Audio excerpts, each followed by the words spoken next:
대공황. 검은 화요일. 1920년대 미국은 경기는 호황세였고 주가는 계속 상승하고 있었다. 사람들은 대부분 차를 몰고 넓은 집에 살았고 여가 생활을 즐겼다.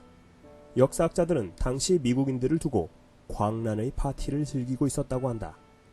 하지만 1929년 10월 29일이 되자 모든 게 끝났다. 이날은 검은 화요일로 지칭된다. 그동안 부풀어 오르기만 하던 거품이 마침내 한 번에 터져버린 것이다. 이날 뉴욕 증권거래소에서 한 사람이 대량으로 주식을 매도했다. 아무래도 요즘 분위기가 뒤숭숭해. 해당 종목의 주가가 뚝 떨어졌다. 그러자 이게 신호탄이 되었다. 수많은 사람들은 의아해했고 불안감에 휩싸였다. 그동안 너무 잘 나간다 했었어. 맞아, 드디어 올 것이 왔어. 역시 주식은 대중심리가 지배한다. 곧 너도 나도 주식을 매도했다. 그리고 시장은 수습이 불가능한 상황에 치달았다. 팔려는 사람만 잔뜩 있고 사려는 사람은 도통 없었다. 결국 하루 만에 주식시장은 붕괴됐고 주가는 거품처럼 꺼졌다. 주식시장은 한방에 미국의 20년치의 산만큼 떨어졌다. 하지만 그것은 시작에 불과했다. 주식 투자는 개인만 하는 것이 아니다. 은행도 한다. 그러했으니 주식시장이 망했다는 소식에 사람들은 너도 나도 은행으로 몰려갔다. 바로 뱅크런이다. 예금한 돈 모두 찾아야겠음. 한 사람이 찾자 불안한 마음에 다른 사람도 찾아가고, 그러다가 은행이 난색이라도 표하게 되면 은행에서 예금 인출을 거부하고 있다! 라는 소문을 퍼뜨리는 터라 더욱 인출자들은 몰려들었다. 내 돈 내놔!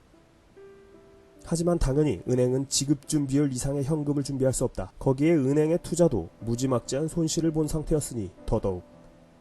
우왕좌왕 인출러시가 발생하자 결국 은행은 파산하게 되었고, 사태는 다른 은행으로 확산됐고 미국에서는 은행들이 줄줄이 도산한다. 결국 5,000개 은행이 파산했고 900만 개의 예금 통장이 인출하지 못하고 그대로 사라졌다. 33년에는 은행이 없는 주가 28개에 달할 정도였다. 주식시장에 이어 은행마저 붕괴됐으니 사람들의 재산이 순식간에 없어진 것이다. 대공황.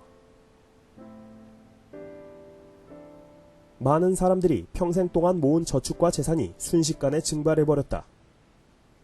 은행이 망하자 곧 수많은 기업과 공장들은 대출을 받지 못했기 때문에 문을 닫아야만 했다. 갑자기 일자리를 잃은 사람들이 속출했다. 가뜩이나 재산도 몽땅 잃었는데 일자리마저 잃은 것이다. 그나마 굴러가고 있던 공장들도 제품을 살 수 있는 소비자들의 수가 크게 줄어들어 생산을 더욱 줄일 수밖에 없었다. 이 악순환은 순식간에 발생했다. 이전의 경제 침체기에는 대부분의 인구가 농촌 지역에 살았던 터라 경기 침체가 오더라도 최소한 농작물을 재배해 먹고는 살 수 있었다. 그러나 이 무렵에는 대부분의 사람들이 도시지역에 살았기 때문에 그럴 수도 없었다. 경제가 크게 침체함에 따라 산업활동이 줄어들면서 물가가 떨어지고 실업률이 치솟았다. 10달러에 팔리던 물건들은 5달러에 내놓아도 사줄 사람들이 없자 3달러, 2달러 자꾸만 가격이 내려갔다. 바로 디플레이션이다.